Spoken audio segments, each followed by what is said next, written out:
often say, was my first pandemic. We were just trying to figure out what to do. 5 years after COVID was declared a global pandemic, reflections on its impact on the faithful. We go in depth on the lingering effects of COVID isolation and what the Catholic Church can do better in the next health crisis. I'm asking, where am I needed now? What is this moment about? Out of a job and global aid to those in need cut off. We talked to fired workers and the former head of Catholic Relief Services about the way forward after the loss of federal funding. Situation of war that pushed me and pushed so many immigrants to leave their countries. He entered the United States an undocumented immigrant, now an American citizen and a high-ranking Catholic clergyman. This bishop shares his unique view on the Church's role in immigration.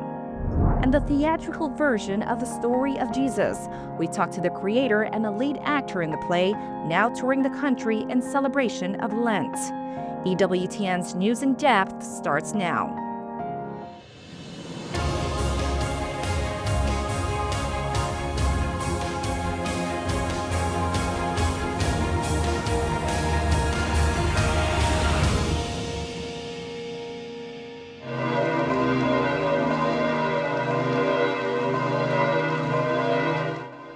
A blessing to a world in desperate need of hope. 5 years ago this month, on March 27, 2020, Pope Francis stood on the rainy steps of St. Peter's Basilica and delivered an Urbi et Orbi blessing to people across the globe, asking God to bring healing and peace to those suffering from the spread of COVID-19. An empty and lifeless St. Peter's Square highlighted the fear and isolation brought on by the pandemic, but the Holy Father's message of hope and courage touched the hearts of millions. Welcome to EWTN News in Depth. I'm Rosal Regis, in this week for Catherine Hadro. 5 years ago, the World Health Organization declared COVID-19 a pandemic, leading to a devastating period of isolation, sickness, and fear for the entire world. It changed the way we communicate, the way we work, and the way we worship. And its lingering effects can still be seen in the U.S. Church today. We have therefore made the assessment that COVID-19 can be characterized as a pandemic. 5 years ago, the World Health Organization declared an international health crisis, setting in motion a months-long lockdown. Businesses shuttered, millions of jobs were lost, and large gatherings became off-limits. Unable to go to school or work, Americans were isolated in their homes. Many feared for their lives as they watched the death toll climb. According to the data from the CDC, more than 1.2 million Americans have lost their lives to the virus since 2020. Deaths reached an all-time high at the beginning of 2021, with more than 25,000 deaths during the week of January 9th. All this with many Catholics unable to turn to their church for the sacraments, the core of the Catholic faith and a vital source of God's grace. So we know this is very tough. It's tough for us, and it's certainly tough for the people. We really miss each other and being able to be together. COVID-19 left priests in a delicate balance of providing for their flocks while also following local restrictions. Many masses moved online. Some communities held services outdoors. Others offered communion to parishioners right in their cars. In Lansing, Michigan, one priest took Eucharistic adoration to the skies, processing with the Blessed Sacrament 10,000 feet above his diocese in an airplane. Some of those most affected by the pandemic were Catholics in the hospital, suffering alone, often without physical contact with their loved ones. Cardinal Sean O'Malley, then the head of Archdiocese of Boston, created a task force of priests to quarantine and administer sacraments to those patients. Father Ryan Connors, one of the members of that task force, says serving the sick during the pandemic was a profound experience. It was a manifestation of the Church's closeness to people to ensure that even in this difficult time of the pandemic, the preaching of the gospel and the administration of the sacraments, so far as possible, was able to continue. COVID-19 also had a devastating impact on school children, whose math and reading scores plummeted. The Church recognized the need for students to safely attend school in person. The National Catholic Educational Association found more than 90% of Catholic schools opened safely 5 days a week with hybrid options during the 2020 to 2021 school year, compared to just 56% of public schools. Personally, it was so fun. I mean, I'm so happy my parents chose to send me back because, I couldn't imagine doing this online school another year.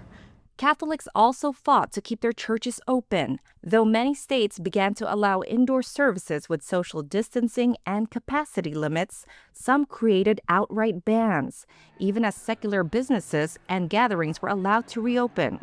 Catholics in California, Minnesota, New York, Washington, D.C., and Wisconsin filed lawsuits against these restrictions, and courts overwhelmingly sided with the churches. The court started to say to the government, hey, what's your reason or what's your proof for thinking church is more dangerous than a casino or some other activity? Turns out the governments didn't have proofs. Now, more than a dozen states legally protect religious gatherings as essential. But even as churches reopened their doors during the pandemic, some typical Mass goers were still hesitant to return to Mass. Georgetown University's Center for Applied Research in the Apostolate, or CARA, tracks weekly Mass attendance. Before the pandemic, about a quarter of self-identified Catholics attended weekly Mass. That number dropped to 15% for most of the pandemic. Dr. Mark Gray, Senior Research Associate at CARA, says Mass attendance returned to pre-pandemic levels in 2023.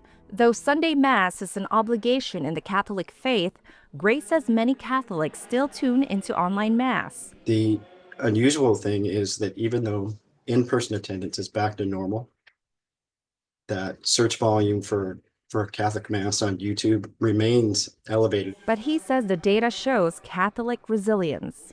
People found ways to continue to practice their faith, and in some ways became even more prayerful and relied on their faith to get through some of the harder times of the pandemic. To further discuss the church and COVID-19, we are joined by Dan Cellucci, CEO of the Catholic Leadership Institute. His organization has been at the forefront of analyzing COVID's impact on the faithful. Dan, it's been 5 years since the COVID-19 pandemic hit the world. Looking back, how did the church accompany the faithful during that difficult and isolating period? Yeah, thanks so much for having me. I think we can look back at that time and see a lot of things we'd like to do maybe differently, but I think there's a lot of things to celebrate too. The church pivoted pretty quickly to start streaming Mass, to get communication out, to adapt to new technologies, not only streaming, but things like digital communications, like I'm reaching with you right now. And so I think for an organization that's not known to move quickly, I think we pivoted pretty quickly, and I think we're able to provide relationship and connection to our people in a relatively short time. Yeah, and you kind of touched on this already. How has COVID-19 changed the Catholic Church?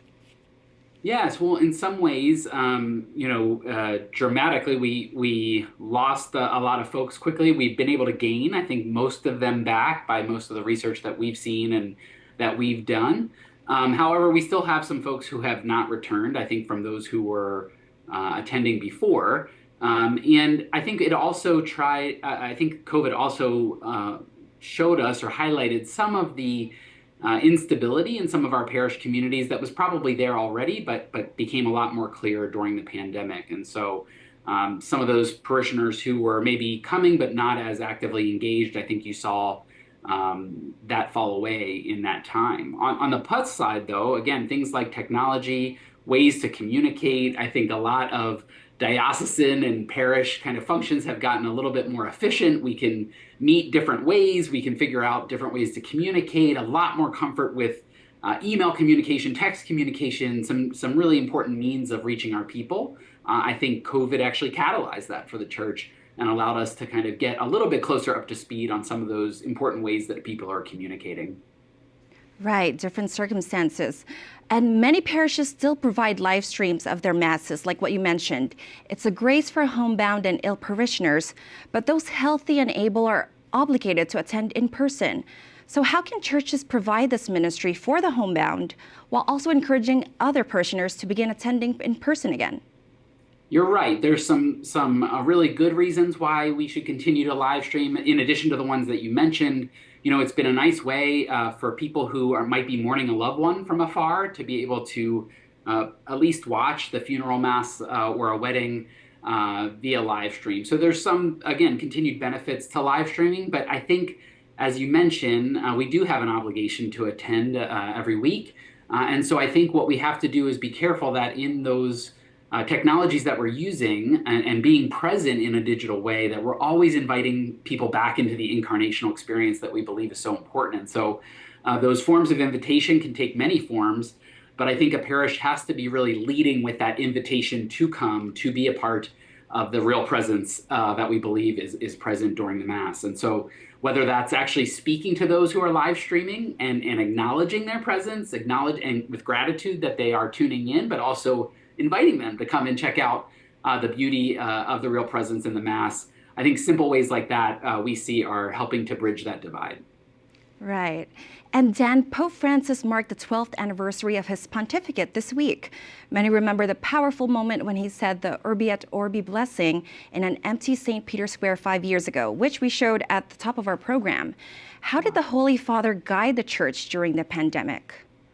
Well, I think, the Holy Father, from the beginning of his pontificate and certainly now, has always been about telling us who God is. And God is love, God is truth, God is mercy, and how important it is that we be in relationship with each other, in relationship with God. And so I think that moment that you highlighted, that one speaks to my heart still 5 years later. It brought me to tears then. It brought me to tears watching it in this segment. But I think that witness of who we are together in Christ is what the Holy Father really just has always highlighted, and what I've really appreciated about his leadership.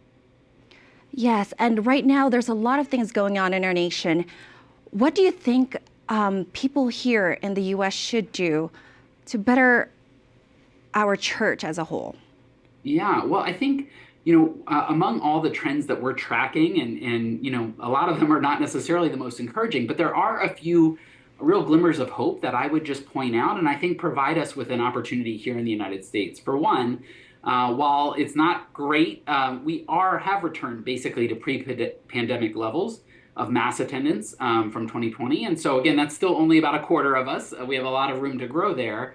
However, you also notice that there's a flattening of those who are non-affiliated to any religion. So in other words, that hasn't grown much since COVID. And I think that's people really feeling a yearning to be in that real relationship. And they might not know that they want to be Catholic yet, but we have the opportunity to invite them into this wonderful life in Christ. And then the last thing that I would say is we have to keep in mind that we now live in a country and a culture that has two generations that may have never actually had an experience of faith. So we have to keep in mind that people might not be rejecting it. They may have actually never experienced it. And that can make us feel sad at times, but again, I think it's a great opportunity to propose the gospel for the first time, to invite people into this wonderful life and not make assumptions about why they're not coming or why they've stopped coming. A lot of times in our research, we see people have just kind of slowly drifted.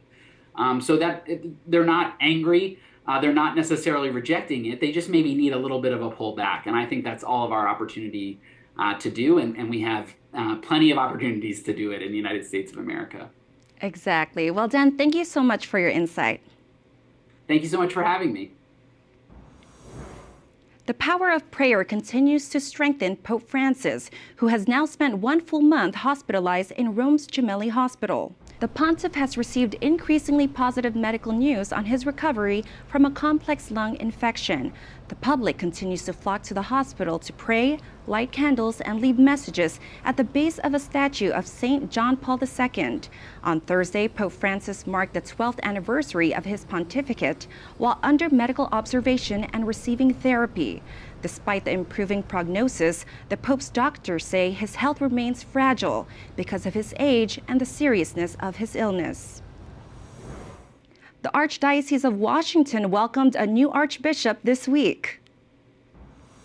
With faith in our Lord Jesus Christ and with the love of God in my heart, I do accept the pastoral care of the people of God in the Archdiocese of Washington.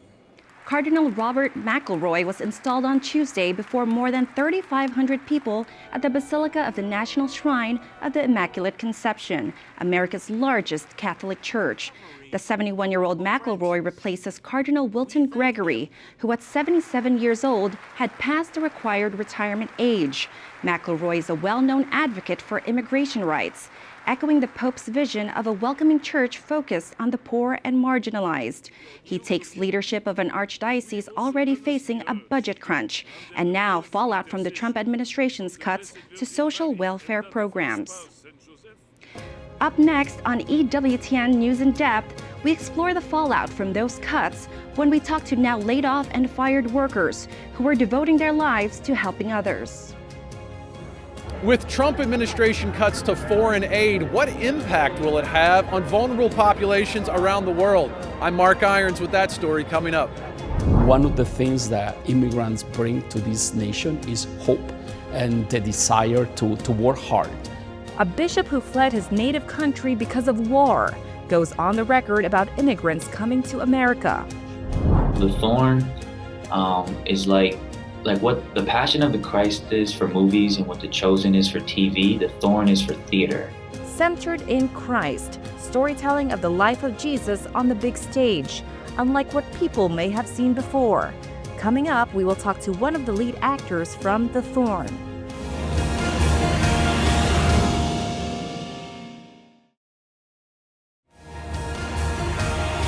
We help other people, and for me that's what makes America great, is that we have these amazing resources that we can share with the rest of the world.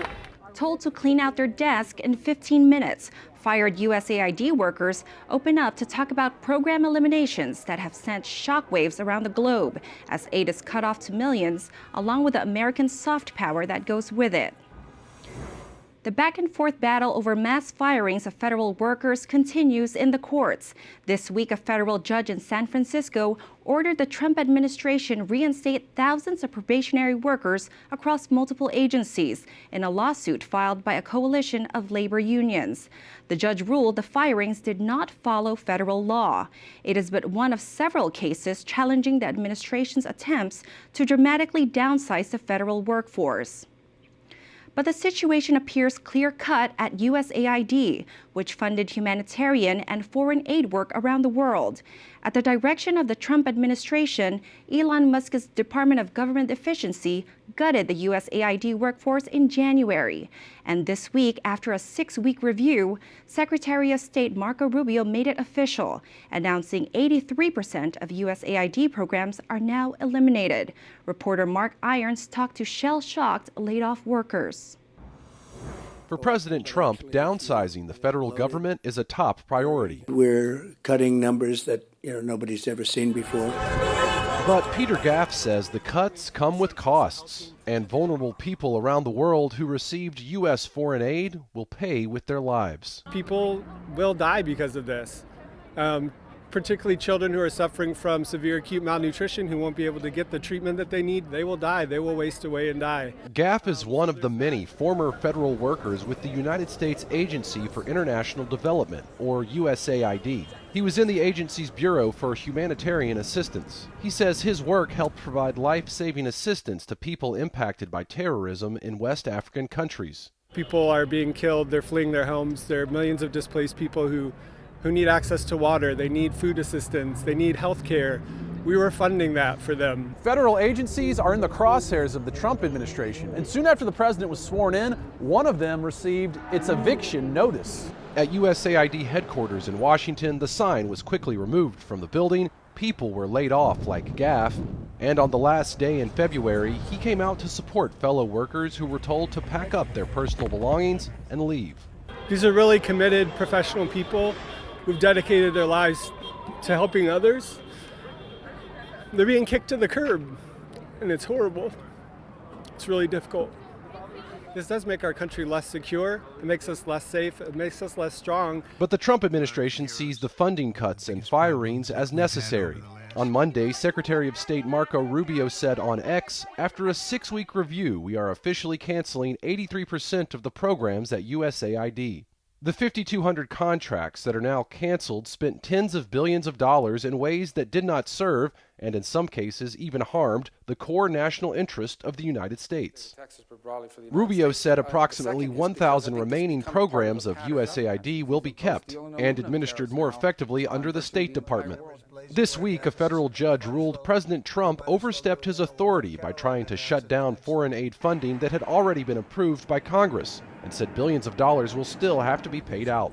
But he did not order Trump officials to use the money to save the terminated program contracts. Elon Musk, with the Department of Government Efficiency, says his work, supported by President Trump, is about rooting out waste and abuse in government spending. The people voted for major government reform, and that's what people are going to get. They're going to get what they voted for. President Trump has claimed much of foreign aid was wasteful and advanced a liberal agenda. We spoke with USAID workers who said the agency has worked alongside U.S. presidents over the years in a way that respects the different priorities of their administrations. Devin, another USAID worker whose position was terminated, says government reform could make sense, but she doesn't understand why spending cuts began at USAID. You don't start with an agency whose budget is less than 1% of the United States government budget. The work we were doing was critically important for a very, very small fraction of the budget. USAID was established through an act of Congress and executive order from President John F. Kennedy in 1961. Former employee Noel Cohn hopes Congress will act now. I think there are a lot of Republicans who are really upset. I think there are a lot of Democrats who are really upset.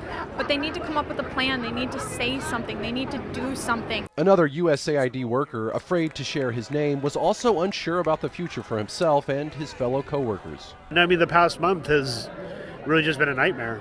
At least to me, the purity of intention that we had going into all this work and day in, day out, giving our best to do this work, and to see it all just torn down pretty recklessly and indiscriminately is just sad. The impact isn't just felt by federal workers. Those involved in the charitable work of the Catholic Church are also affected. Catholic Relief Services relies on sources of government funding to give aid to vulnerable populations around the globe. In CRS's cases, it's between 50 and 60% of its funding. USAID was a big part of that funding, and as you know, USAID has been dismantled. Maria Jessup was recently laid off as an employee of Catholic Relief Services. She says vital CRS programs that provided food, water, and health care offered stability and peace. These programs have a direct impact. When people go hungry, they're going to do desperate things. They will join a violent extremist organization. They will migrate somewhere where it's safer. And our programs very much tackle those kinds of root cause issues that lead to conflict, that lead to displacement. Though the outlook is bleak at the moment, Jessup hopes the work of Catholic Relief Services will receive much needed support. Our organization is doing its best to advocate with the new administration about the value of this work, and we continue to hold out hope that we can change minds. Mark Irons, EWTN News In Depth. With the federal cuts, the U.S. Conference of Catholic Bishops released a statement this week saying the annual collection for Catholic Relief Services is urgent. The bishops said many partnerships with local organizations are irreparably harmed, and the continuation of any critical work will come down to parishioner support. This year's collection is scheduled for the weekend of March 29th and 30th. Joining us to discuss the ramifications of the Trump administration's foreign aid cuts and the wide-ranging impact on Catholic social welfare programs, we are joined by Carolyn Wu. She is the former president and CEO of Catholic Relief Services. Before her retirement, she led CRS from 2012 to 2016. Carolyn, you have deep knowledge of the work Catholic Relief Services does around the globe. Help our viewers understand the significance of these program cuts. Absolutely. So first of all, Catholic Relief Services was started in 1943. We are over 80 years old in terms of serving the most vulnerable people. Today, CRS works in about 120 of the poorest countries and serve over 130 million people. So just taking those numbers and the magnitude of that scope, We work with 2,000 partners around the world, and many of those are dioceses and parishes around the world. So when we say we're global church working together, we really are. CRS work is in two types of intervention. First is emergency reliefs. So anytime when you have natural disasters or man-made disasters such as wars, CRS is there as a first responder. We are there with food, shelter needs, medicine, sanitation, and the most fundamental needs that help people flourishing. And we're there too nowadays in different places because of the refugee dislocation. There are people who are in different countries, they need help. In addition to emergency, we also do long-term development, which is to help people move away from poverty by building up their own country assets, whether it is in agriculture or production, whether it is increasing people's education or their health, or building up organizations so that people could really achieve much better life from that. So this is the scope of CRS work, and it is quite comprehensive. You know, in the end, beyond emergency, we deal with health, health of infants, children, mothers, and grown people too. We deal with diseases, whether it is malaria or even Ebola. We deal with those. We deal with malnutrition when people don't have enough to eat. We deal with agricultural success. Because of the temperature changes and the climate patterns. So many soils and so on are depleted, or rainfall patterns cannot be counted on. So, and those affect many people, hundreds of millions of people in the world. So how do we help them in some ways to adjust to the new conditions? We also deal with education, for example, of young people, because education is the path up. So our work will also deals with water and sanitation, and also justice and peace building. Yes, and thank you so much for what you've done.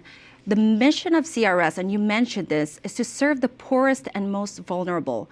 In 2023, it worked in 120 countries, serving 200 million people. Americans who voted for Donald Trump largely said they supported America first. How does the work of CRS square with an American first agenda? Absolutely. Actually, international aid was started at first for the benefit of the US, even though the aid goes overseas for two major reasons. One is security of the US, the other is prosperity. So on the first item of security, what we're trying to do is that when countries are successful, they tend to be more stable, and we don't deal with the same degree of terrorism or unrest.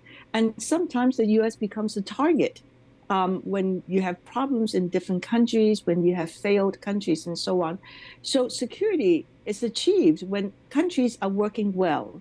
There are not as many sort of incidences of conflicts or terrorism. In addition to that, it also allows us to have understanding and intelligence from that area. And most important is friendship and goodwill. That's what we're trying to build. So that's a security dimension. The other dimension is about prosperity. Look, most of the growth that we're going to see in the world is coming from outside of the United States. It's really in a lot of these developing countries. They have both population growth and economic growth. Those will become very important markets for the United States, not only for export, but there are very precious minerals, materials, food, and so on that would allow us to expand, production. So for the US, in terms of both security and in terms of growth and economic prosperity, it benefits the US as well as the other people. And I think sometimes you have to be careful. We say, oh, we would give it to the other people. We then have less for the US. This is a zero-sum type of mentality. But actually, it doesn't happen that way.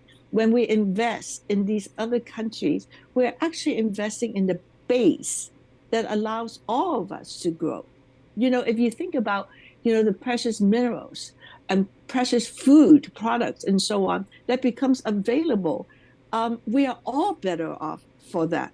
And so we have to look at sort of the opportunities that the investment in other countries bring Americans. But I have to say, for Americans, we've had such a strong and respected tradition of helping other people. We are in the Lenten season right now. We are a Christian country. And the whole idea is what we do is really to honor what God tells us to do, and that is to build the dignity and the sacredness of all people. That's what we're doing. And with all the resources we have, if we don't live that message, who should live that message? But that is exactly the message of the gospel. Right. And Carolyn, we only have a minute left here. If you were directly addressing President Trump, Elon Musk, and Marco Rubio, what would be your message to them about why they should restore funding to USAID and, by extension, Catholic Relief Services? Well, I would just make it very simple. It's the best investment you could make in the United States in terms of security, in terms of prosperity, but most important in terms of trust. And trust is a very important capital that we don't have, then we can't really do the work as well. Carolyn, we really appreciate you sharing your insight and expertise. Thank you and God bless. Thank you very much. Same to you. News headlines are next in the Week in Review.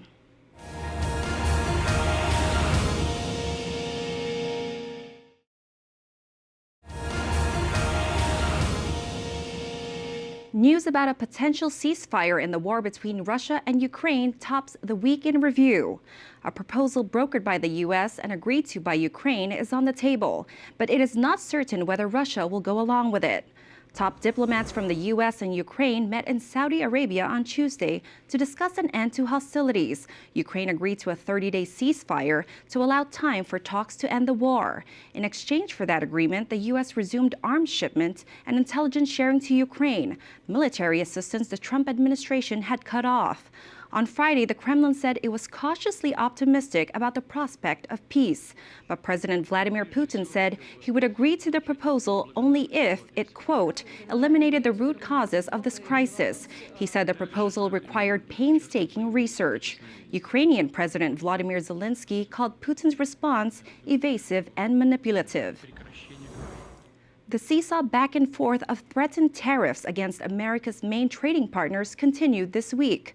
The Trump administration says it is trying to stop unfair trade imbalances, but reaction to the on-again, off-again announced tariffs has been confusion. On social media Thursday morning, President Trump vowed to put a 200% tariff on wine, champagne, and alcohol from European Union countries. While that hasn't happened yet, the administration did slap 25% tariffs on all steel and aluminum imports on Wednesday. Canada is the largest steel supplier to the U.S.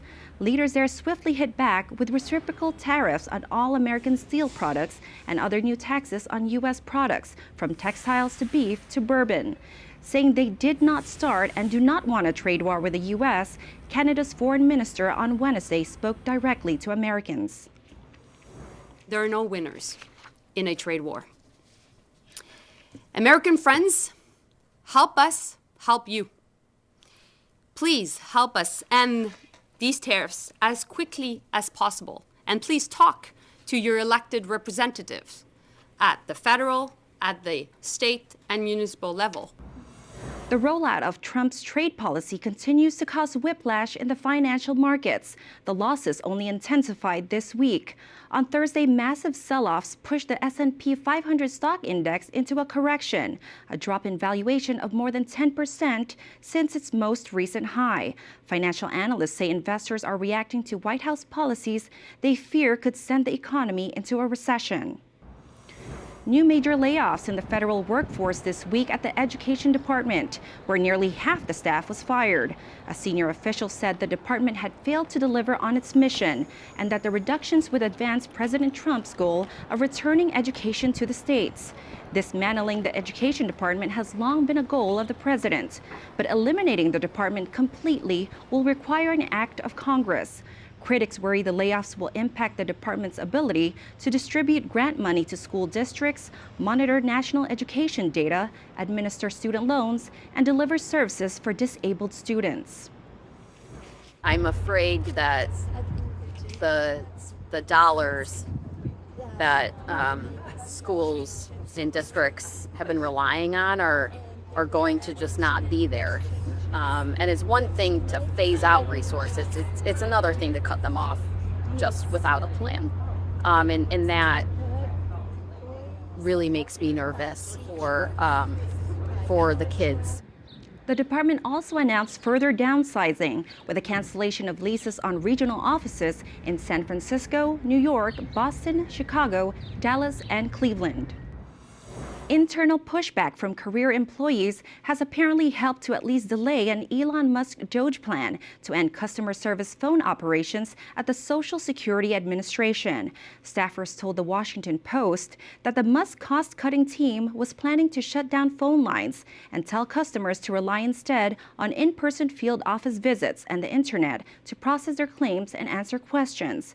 The agency's toll-free number is a mainstay for older and disabled customers who do not have internet access or have trouble navigating websites. The phone lines remain open for now, but recent wait times have stretched into hours as DOGE downsizes the Social Security workforce. An update now on a story we brought you last month about the Trump administration's strategy to use Guantanamo Bay Naval Station in Cuba to house migrant detainees awaiting final deportation.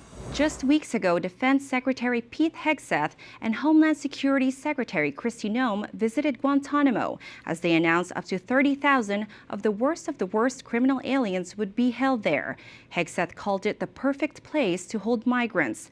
The U.S. military sent hundreds of troops to set up a tent facility at a cost of at least $16 million. But only a few hundred detainees ever arrived, many on expensive military transports, and now have all been flown off the island on ICE aircraft to a detention facility in Louisiana. It is unclear why they were routed back to the U.S., but the Defense Department confirms none of the 195 tents were ever used because they did not meet ICE housing standards. A member of the House Armed Services Committee who visited Guantanamo last week said she saw U.S. service members guarding empty tents. Former Philippine President Rodrigo Duterte is now in the custody of the International Criminal Court after a dramatic arrest in Manila on Tuesday. He is charged with crimes against humanity for starting a years-long and deadly war on drugs. Duterte made his first appearance before judges at The Hague through video link on Friday, where he was informed of the charges against him. Reaction to his detention has been fierce but divided.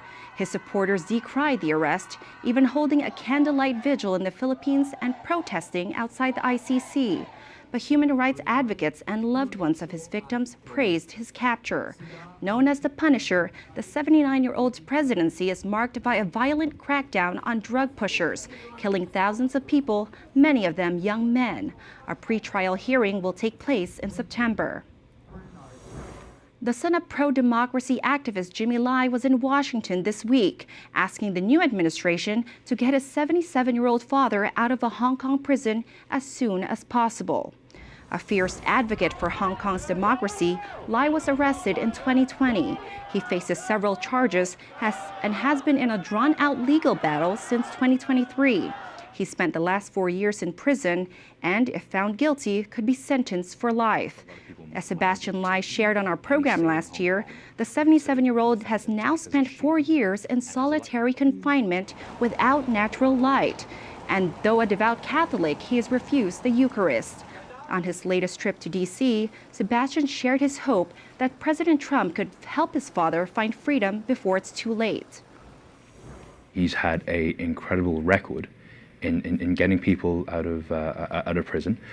The Hong Kong government is thuggish in how they've been treating my father and other political prisoners, and you know, I hope that he saves my father.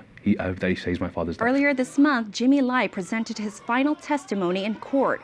Lawyers from both sides are expected to deliver closing statements in August. The Supreme Court has started to build its docket for its next term, now agreeing to look at Colorado's ban on what is commonly called conversion therapy for minors. A Christian counselor says the law violates her religious freedom because it prohibits Christian-based counseling for youth who struggle with same-sex attraction or gender identity. The case will likely be argued in the fall, with a decision released by summer 2026. This case could have far-ranging effects on the more than 20 states, which have similar laws on the books. We had to work with them and make sure that they know that we are with them and that they are not alone.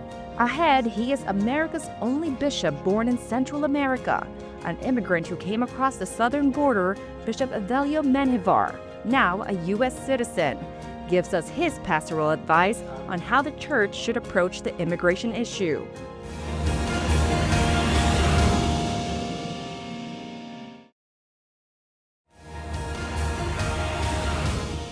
The visa used by thousands of foreign nuns to enter the United States is lapsing, effective right now. The EB-4 non-minister special immigrant visa allows religious organizations to sponsor workers who are not ministers to immigrate to the United States. They are used by nuns, religious brothers, monks, and lay missionaries to perform religious work. The United States Conference of Catholic Bishops says not extending the visa program will have devastating effects on the church. They play a very important role in the life of the church and the church's ministries, everything from providing religious instruction or teaching in Catholic schools to caring for our elderly and serving as chaplains in hospitals and on behalf of the military and our service members. It appears the fate of a visa extension for religious workers and federal appropriations will be decided at least for this fiscal year in the current congressional budget process. A prominent Catholic clergyman from Central America came to the United States illegally when he was 20 years old, speaking no English.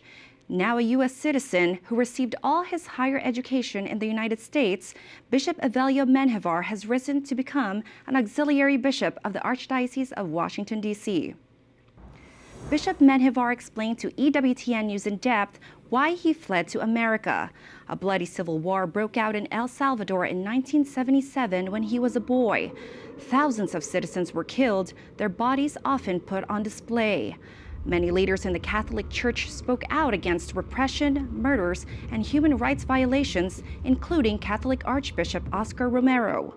For his outspokenness, he himself was gunned down while celebrating Mass in 1980. Thousands of Catholics came to the cathedral in San Salvador to mourn his death. Bishop Menjivar's family had to flee their village during the war and were under constant threat from soldiers and guerrillas.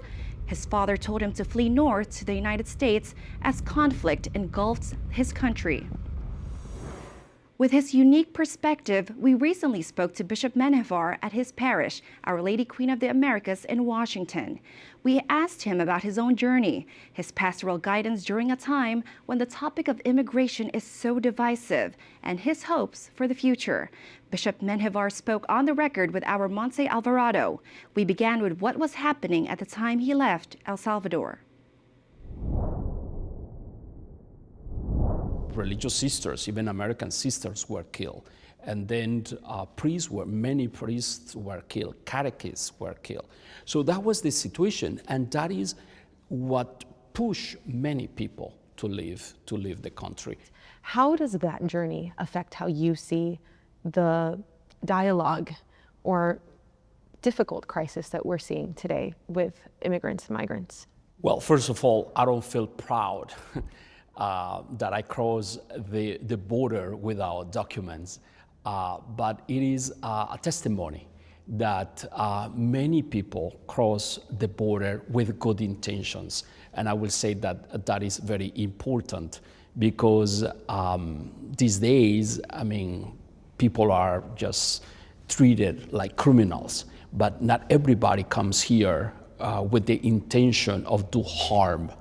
Most of immigrants come here because they do not find any other option in their countries, and they put their own lives at risk. But once we enter here, we contribute with our own talents, with our own energy. Most of immigrants come here when they are very young. I came here when I was 20 with a great desire to work hard, to go to school, to contribute to the well-being of this great nation that became my home country. As most immigrants do, I did janitorial work, I did construction, painting, youth ministry, you name it, all kind of blue-collar jobs. And so that helped me to understand labor, hard labor, to learn to work hard. My own story is the story of many people. I'm not unique, you know, and so many people, so many immigrants contributing in different ways to make the United States a great nation. The reality for the church today, many people say that the future of the church is Latino or Hispanic, but it really is right now majority Latino, whether you're first or second generation related to the culture or not. And the Hispanic church doesn't have that representation in its leadership. You're one of very few bishops who come from Latin America and the first from Central America. What do you see changing, and do you see that this elevation of those who come from this area will be helpful in helping the country through this difficult dialogue right now? Well, I believe it is very important that the shepherds understand their flock. I mean, that bishops understand the church, but priests understand their parishioners. That is very important. So yes, there are not many Hispanic bishops, but the number is just increasing. There are more and more, especially during the last years with Pope Francis. I mean, he understands very well the American church, and he has a great love for the American church, and he's very conscious of the needs of the church here. So there are more Hispanic bishops, and one of the things that we need to do as a church is to promote more vocations to the priesthood. We need more Hispanic priests, that's for sure. We need more deacons, we need more religious sisters and brothers to serve the church. You mentioned the Holy Father, and he recently sent a letter specifically to you and your brother bishops, and he asked you to remember human dignity in the issue of immigration, and especially associated with the political climate today. The rhetoric associated with those who are crossing the border, the way that we treat them, speak to them, and the way that the church responds. How did that make you feel? I'm very thankful for that letter, because it is a beautiful expression of closeness, cercanía, of our universal shepherd to us who are trying to be pastors, to be shepherds of our flock entrusted to us. So first of all, I mean, we can feel how close the Holy Father is, and how much he understands the issues of the church here. He speaks as a pastor to pastors, and that is the beauty of the letter. J.D. Vance at the National Catholic Prayer Breakfast talked about his own conversion to the faith, his interfaith marriage, as well as how this, because he's new to the faith, he has made some missteps, and he will continue not to properly articulate some things. Do you have any advice for him as he continues on that faith journey? It was very, very beautiful that he asked everybody to pray for the Pope's health. So that is a beautiful expression of his love, and obviously, you know, he has all the right to say whatever he said. And I will say that the Pope also, as a good pastor, you know, kind of send a message not just to him, but to all of us, that we have to understand well the position of the Catholic Church, and from where we receive the message, the command to walk with the poor and with the marginalized, and in this case with immigrants, and that is from Jesus. And that is from Jesus. And I will say that that is what the Pope says in the letter. You know, Jesus taught us to love everyone.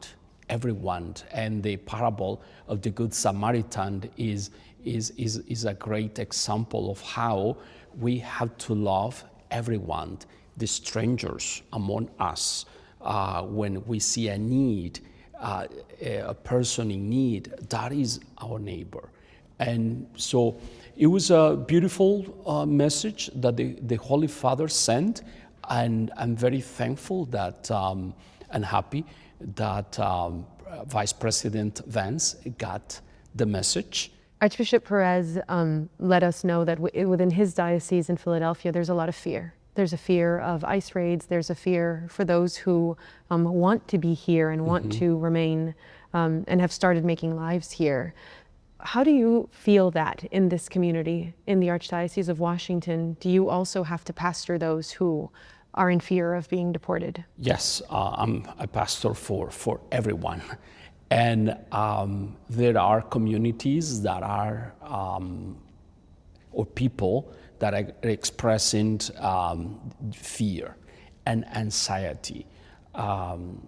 Thanks be to God, we have also people that are very hopeful, people full of hope, and they know that this is the moment when they need the church the most, that they need to come as a community to pray. So yes, we are seeing a lot of fear and a lot of uncertainty. People don't know what is going to happen to them. But one of the beautiful things that we are seeing here is that people, they continue going to church and celebrating their faith. So that is a good sign of their hope and their trust in the Lord. Thank you so much, Your Excellency. Thank you. Thank you. There was much more to Montse's conversation with Bishop Menjivar. You can watch the full interview on the EWTN YouTube page. We'll be right back. We're all there together experiencing the story of Jesus, and all of us learning how loved we are and how much he wants a relationship with us. Next, the story behind the play, The Thorn.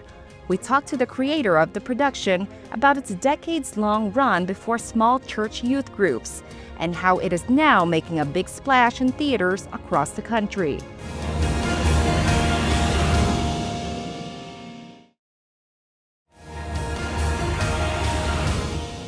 It is the first week of Lent, a time to reflect and remember Jesus' love and sacrifice for us.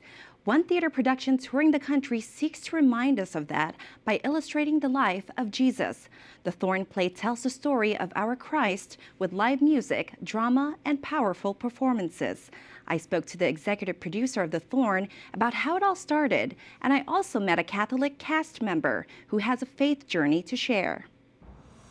Jesus on stage.